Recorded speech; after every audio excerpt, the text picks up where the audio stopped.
Fragments d'exil. Un podcast de Jalina Ourmia. Pour Radio Campus Orléans 88.3 FM.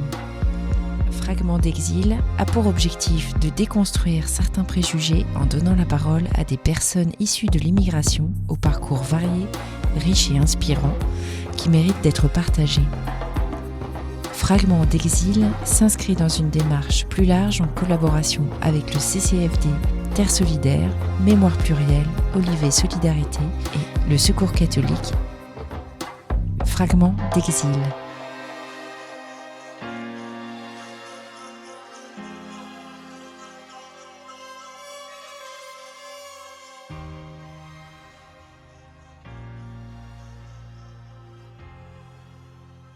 Bonjour à tous et bienvenue dans un nouvel épisode de Fragments d'exil. Aujourd'hui, on se retrouve pour la troisième et dernière partie, malheureusement, de l'histoire d'Edmond. Les parties 1 et 2 sont déjà disponibles sur votre plateforme d'écoute. Je vous invite à les écouter, bien évidemment, avant d'écouter celle-ci. C'est quand on en est les défaites en heure. Mais la patience est carrée, donc le chemin est d'or. La confiance n'empêche pas le contrôle, demande au Condé. Donc tu sais qu'on a compté, qu'on compte et qu'on va recompter. Combien de temps, en fait, ça avait pris pour réaliser le film, du coup, pour qu'il y ait tout ce qui est phase de montage, etc. Si tu es au courant, bien sûr. Alors, le temps du filmage, du filmage avait peut-être pris 3 semaines pour filmer. Maintenant, le temps de montage, réaliser le film, ça a pris peut-être 3 mois. 3 mois, ouais, ok, quand même. Est-ce que du coup, tu trouves que ta vision artistique a pu être retranscrite directement malgré le changement de format finalement? Ça a pu, mais pas comme je voulais. Ça a pu, mais pas comme je voulais, vraiment, parce que je suis d'abord venu avec toute une mise en scène, donc je ne voyais pas ça comme ça. Je suis venu avec une mise en scène vraiment en présentiel, avec des chants, avec des instruments, tous avec une scénographie. Oui. Mais vu la difficulté des personnes bénévoles, des acteurs, l'absence, parfois les retards, parfois ceux-là qui désistaient. Donc du coup, ça n'a plus été ça. Il fallait maintenant finir le projet d'une autre façon, donc savoir rebondir. Oui, fallait passer au plan B, quoi, malgré tout, voilà. En fait. C'est ça. Mais pourtant, t'es pas déçu, en fait, du rendu final du projet pour les gens qui nous écoutent. Est-ce que tu as quand même, honnêtement, est-ce que tu apprécies ce que tu as pu fournir artistiquement en termes de plus-value au projet, malgré que la forme soit différente? Ah, ben bien sûr. C'est-à-dire, je remercie même déjà d'abord tous ceux-là, toutes les associations qui ont participé au projet. Je remercie les bénévoles qui ont donné de leur temps. Je remercie Lucille et Charlotte et d'autres personnes qui ont beaucoup travaillé pour le projet. Donc, pour moi, le résultat il reste positif parce que il y a aussi le message dont on voulait faire passer, qu'on a réussi à faire passer. Et c'était quoi le message du coup du projet? Le message du projet, c'est dire que bon voilà, des personnes migrantes, nous qui sommes ici, que c'est très difficile pour nous d'arriver dans un pays où malgré les difficultés, parce qu'il y a d'autres qui viennent des pays en guerre, malgré tout ce qu'on a traversé et qu'on arrive encore ici et qu'il y ait encore des complications administratives pour la régularisation et aussi d'autres personnes qui ont des a priori, qui pensent que bon voilà, des personnes migrantes sont juste là pour profiter soit des avantages ou qu'on pique le boulot, mais non, ce n'est pas ça. C'est que nous sommes là, on veut juste joindre nos deux bouts. On veut également apporter nos connaissances à la société, apporter un petit plus, notre savoir-faire. Donc, Voilà, et que si le gouvernement aussi, s'ils peuvent aussi avoir aussi levé aussi la main pour essayer de faciliter également la vie des personnes migrantes qui viennent, qui sont encore en difficulté administrative. Si le gouvernement peut aussi faire quelque chose, s'il peut attendrir leur cœur, étant donné que, bon, voilà, nous sommes déjà sur le terrain. Qu'est-ce qu'on peut encore bien faire? Que nous avons qu'une seule vie. Nous avons qu'une seule vie. Si on ne la vit pas maintenant, on va la vivre quand et à quel moment? Étant donné qu'on arrive ici, l'âge est déjà avancé. Est-ce qu'on aura des retraites ou pas? On ne sait pas. On se lance. Nous sommes loin de nous sommes loin de nos terres. Nous sommes loin de nos familles. On a perdu d'autres personnes. Et que si le gouvernement peut aussi un peu compatir à tout cela Est-ce et que pour toi, ta famille, en fait, vraiment, c'est l'un des moteurs, finalement, qui te pousse à aller jusqu'au bout? Est-ce que tu te dis, je suis déjà partie de chez moi, mais ma famille me soutient, je peux pas me permettre, en fait, d'abandonner et de revenir au Cameroun un peu avec pas ce goût de défaite, mais ce sentiment de je n'ai pas tout donné, en fait. Est-ce que pour toi, c'est une des motivations où tu t'es dit, j'ai attendu 2 ans pour être régularisée, mais j'ai bien fait d'attendre parce que j'avais plusieurs moteurs qui étaient là, notamment ma famille qui me soutenait? Exactement. Il y a déjà d'abord ça. Et aussi dire que, comme on dit souvent, que la marche arrière, parfois, ce n'est pas une bonne chose. De faire retour en arrière. Quand nous sommes sortis, on gagne devant. Il faut avoir le plan A et se focaliser. Même si les portes sont fermées, même s'il y a des murs, il faut trouver une solution pour sortir de là. Et que rentrer encore, parce que pour aider les pauvres, il ne faut pas faire partie. Il faut sortir de là. Et le simple fait où moi je suis ici, je suis fier parce que au moins, si un membre de ma famille est malade là-bas, je sais que je peux soutenir la personne parce que tout est payant. Je sais que je peux soutenir la personne, je peux envoyer un peu les sous pour que la personne puisse se soigner. Et aussi, je suis fier parce que j'ai fondé une famille aussi déjà ici et les voir grandir et que je suis censé être leur exemple. Il me faut à tout prix réussir pour essayer aussi, pour qu'eux aussi puissent prendre l'exemple sur moi, que moi je suis un migrant et que bon voilà, si moi je réussis, à plus forte raison eux. Donc tout ça là, ça m'a motivé et ça me motive encore plus. Ça me donne encore plus de motivation et ça me fait avoir une discipline de rester vraiment carré parce que c'est aussi ça. Parce que je ne suis pas là, je veux aussi, j'ai envie de partir aussi dans mon pays, retrouver mes origines, de faire ça.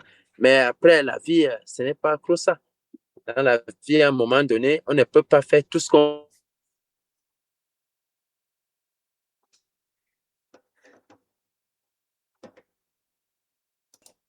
Du coup, Edmond, pour finir l'interview, je vais te demander justement quels sont tes espoirs pour l'avenir dans un premier temps et dans un second temps, un mot de la fin, une leçon que tu aimerais partager avec moi, avec les auditeurs qui nous écoutent, pour justement que l'émission qu'on est en train de tourner aujourd'hui inspire les générations maintenant, futures, et peut-être qui inspire aussi celles qui sont déjà présentes, dont les mentalités ont peut-être besoin un peu d'évoluer dans ce qui concerne l'immigration ou la vie en général.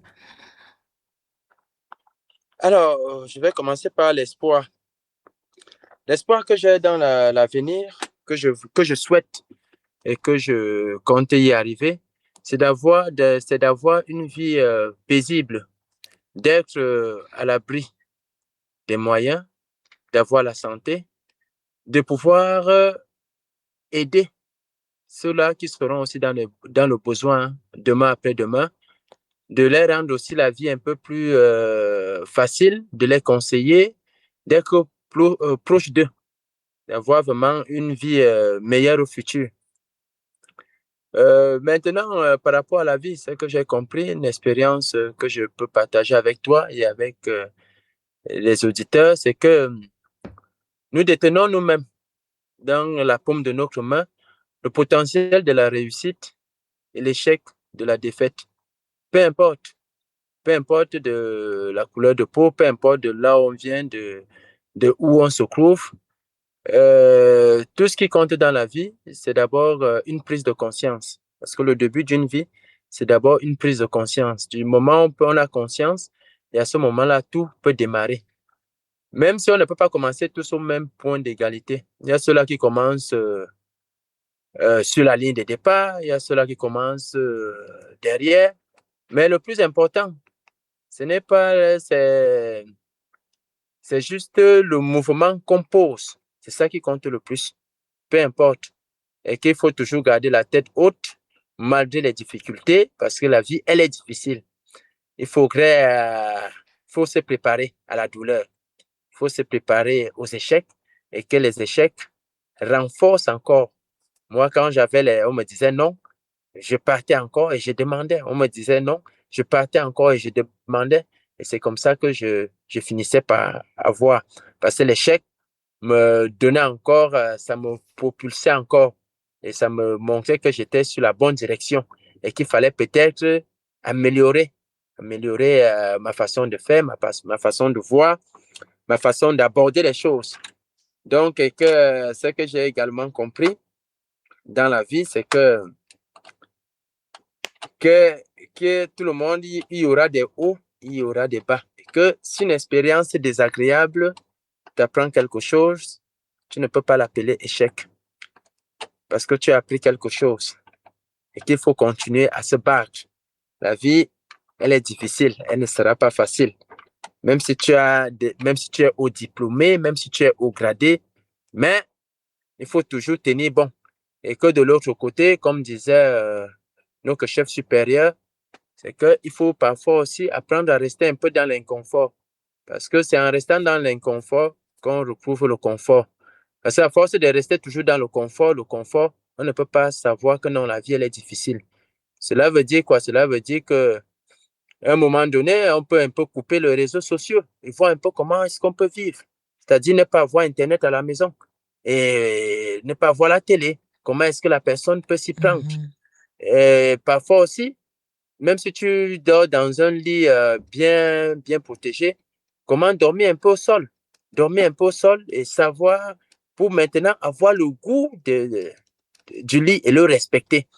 Ou à un moment donné, quand tu te laves, se laver même 5 secondes juste avec l'eau froide. Prendre l'eau froide et verser vraiment. Avoir des petits moments d'inconfort qui pourront fortifier ton esprit et de voir la vie autrement pour pouvoir apprécier tout ce bonheur que nous avons. Parce que nous avons un bonheur. Nous avons tout ce bonheur-là pour pouvoir apprécier ça. Donc, voilà à peu près ce que moi, je peux partager avec les auditeurs et toi. Bah écoute Edmond, merci beaucoup pour ces mots, merci beaucoup pour le temps que tu nous as accordé à tous et je te souhaite une très bonne journée et je remercie également tous nos auditeurs qui nous ont écoutés pour ce nouveau podcast et je vous dis à la prochaine. Merci beaucoup, merci aux auditeurs, bonne soirée, bon après-midi et à la prochaine également. Merci.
cesser les bombes.